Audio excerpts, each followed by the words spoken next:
Bonjour à tous. Dans cette vidéo, je vais vous montrer comment dessiner un circuit RL sur le logiciel Multisim et comment l'exécuter. Donc on va commencer par le dessiner et pour ce faire, on doit importer des composants. Et les composants, ils se trouvent ici dans la barre des composants.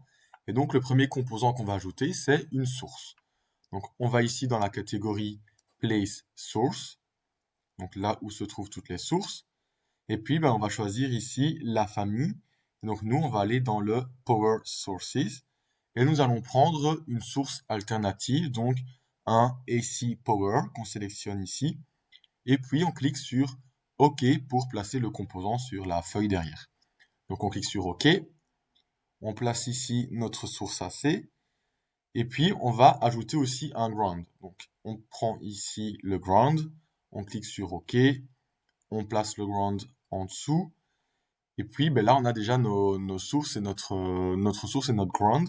Donc, on va ajouter, pour terminer le circuit, une résistance et une inductance. Alors, la résistance et l'inductance, elles se trouvent dans le groupe ici, Basic. Donc, on clique sur Basic. Et alors, on commence par la résistance. On va dans Resistor ici. Et on va choisir, par exemple, une résistance de 250 ohms. Donc, ici, ce sont toutes les valeurs des résistances. Et donc, on va choisir 250. Alors, soit on recherche comme ceci, soit on écrit dans la barre de recherche. Moi, je suis un peu fainéant, je vais écrire dans la barre de recherche.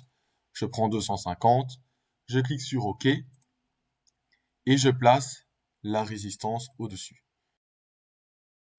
On va ensuite ajouter l'inductance. Donc, on clique sur Inductor.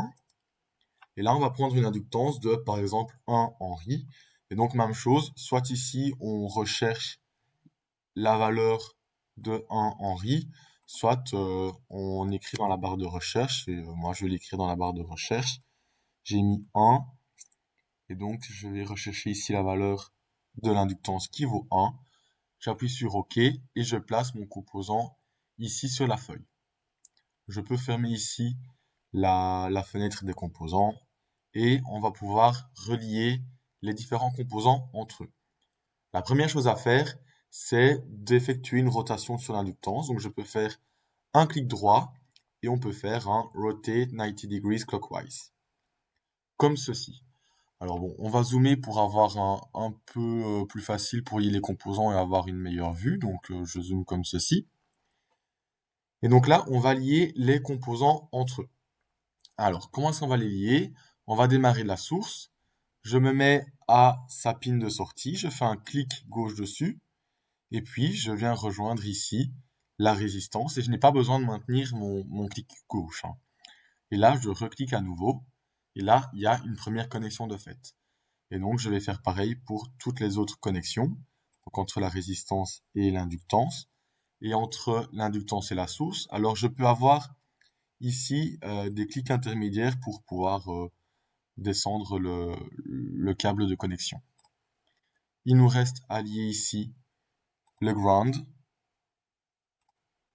Et notre circuit est prêt. Alors, on va pouvoir changer les différentes valeurs.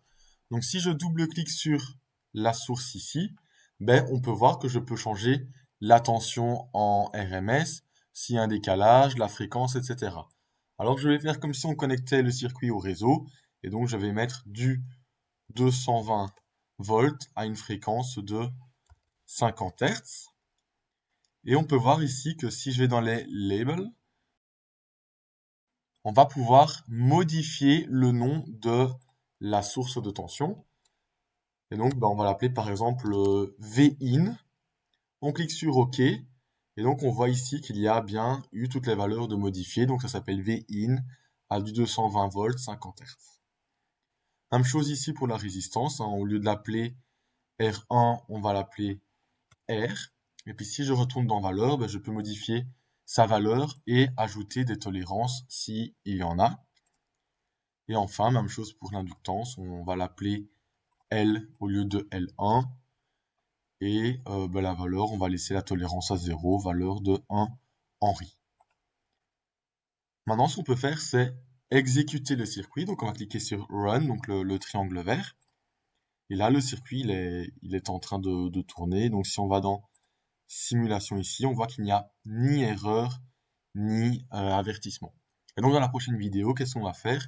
On va voir comment mesurer le courant et la tension sur ce circuit.